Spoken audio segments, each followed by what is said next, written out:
thought, he deserves to go out. Like, it's okay. He wants to go on a business trip, whatever. I remember that business trip like it was yesterday, that business trip. Mm-hmm.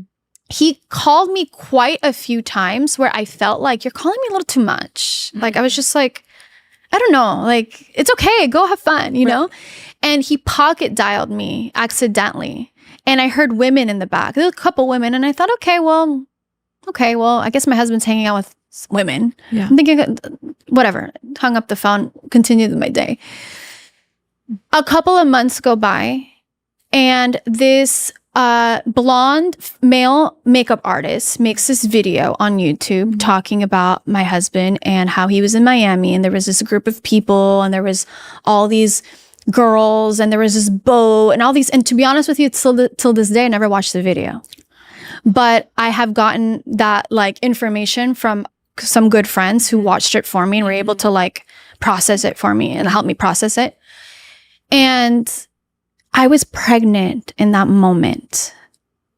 And I had to listen to that. And nobody knew I was pregnant. I was having my son. And I remember bawling and thinking, is this true? And even if it's not true, why are people saying this? This is like so detailed and like, and I believed, I didn't believe the horrors, but it was like, am I just being stupid right now? Like, am I just really not sitting with this? Mm-hmm. Or do I vindicate him? Do I vindicate our family? And that's what I did. And I think back at my old self, I think, poor girl, like, I wish I could hug her today. Like, she was just going through so much. And she, the old version of myself just wanted to protect that little piece we had in the family, And I would see it in his eyes, and I'm thinking like, I don't know, like something's not right, but I'm going to have a baby and I have to focus on the baby right now. So I wasn't sure, right? And that was a big moment for me because there was some things that were being said that it just made a lot of sense. It was all adding up. You know what I mean? And did you confront him?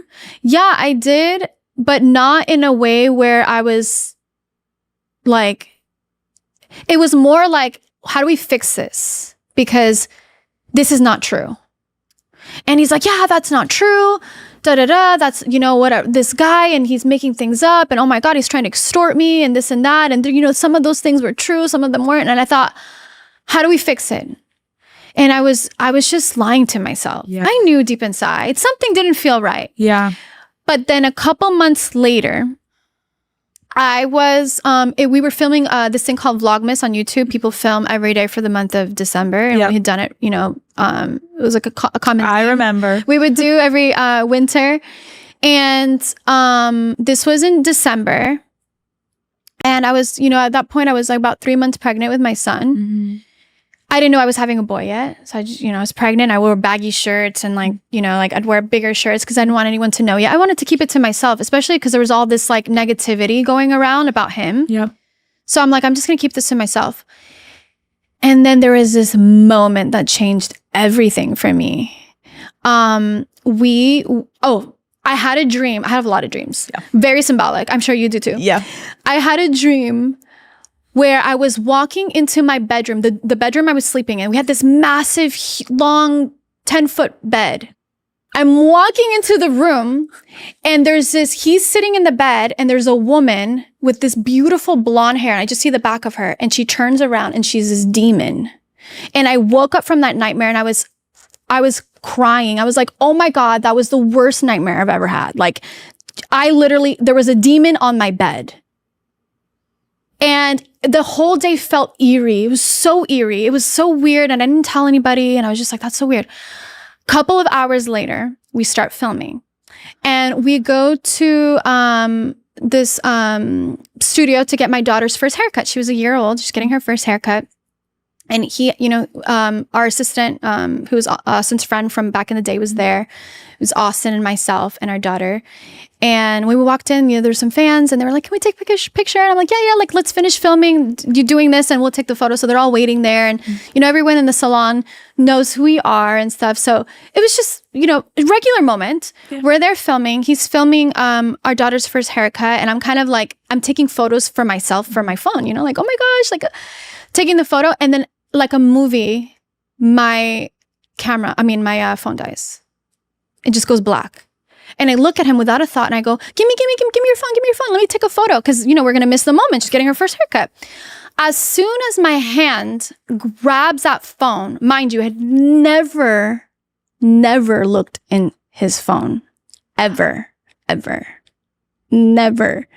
I grabbed the phone and it felt kind of weird because I'm like holding his phone, right? Like it just felt odd because I knew maybe things he was hiding. I didn't want to look. Yep.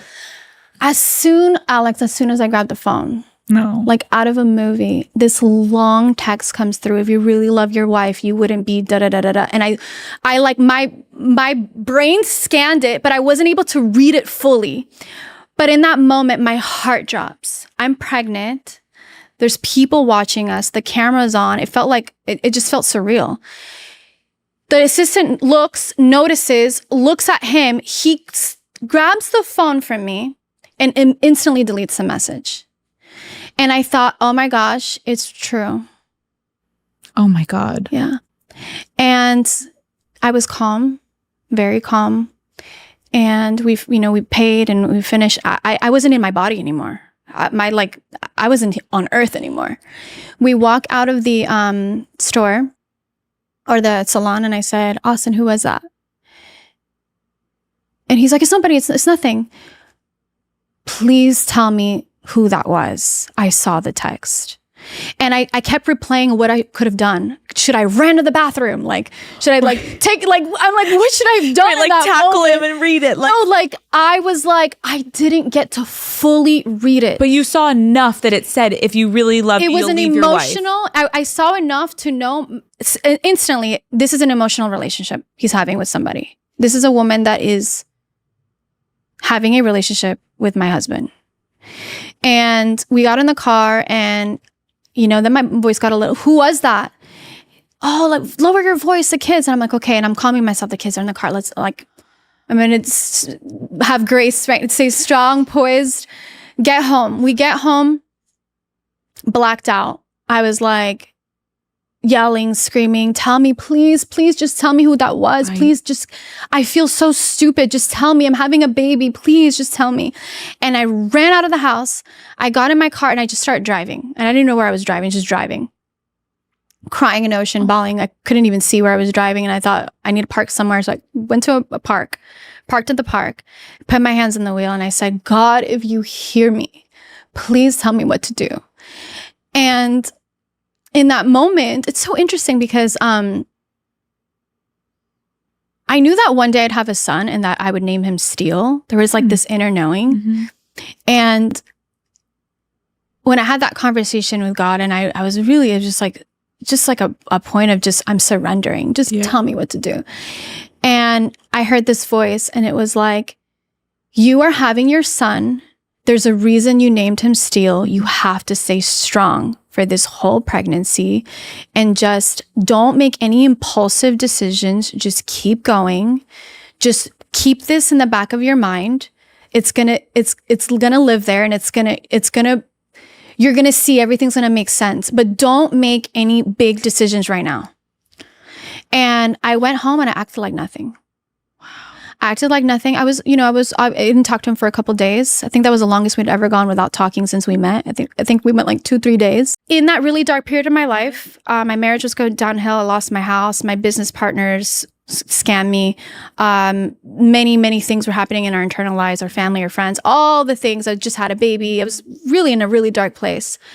And my brother had been doing this very sacred medicine work for many years. Mm-hmm.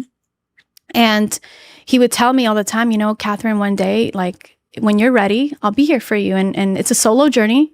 All it took was one night of ceremony. And I had a full Kundalini awakening.